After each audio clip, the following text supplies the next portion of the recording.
YouTube? It's Elise, your favorite urban dweller here.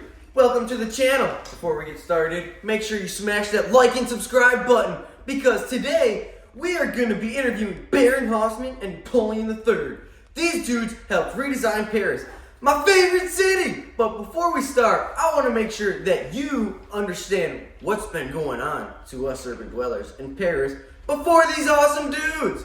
The city during 1800 to 1853 was cramped, narrow, crooked streets, and full of tiny houses, with whole families living in shacks and rodents everywhere. There was pollution, sewage, and human waste in the streets everywhere. Now, let's get started.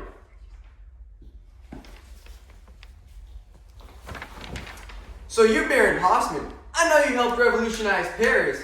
So, can you tell us when you were commissioned and what you did for the viewers who want to learn about urban Paris? I was commissioned to redesign Paris by Napoleon III in 1853.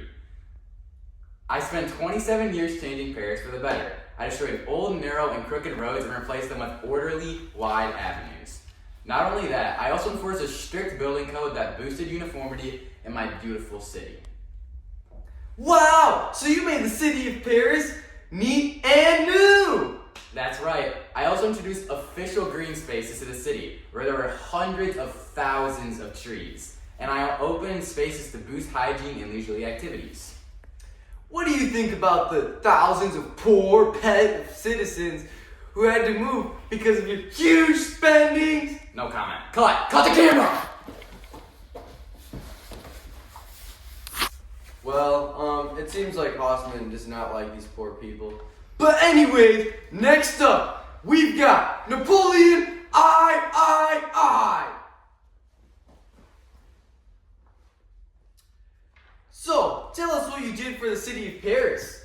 Well, I commissioned Baron Haussmann to redesign Paris because it was sloppy and it was much too easy for the filthy peasants to revolt and throw up barricades in the street. So after Paris was finished, the brokies couldn't block anything in the street and we could cut them all down. So, I take it that you don't like these so-called brokies.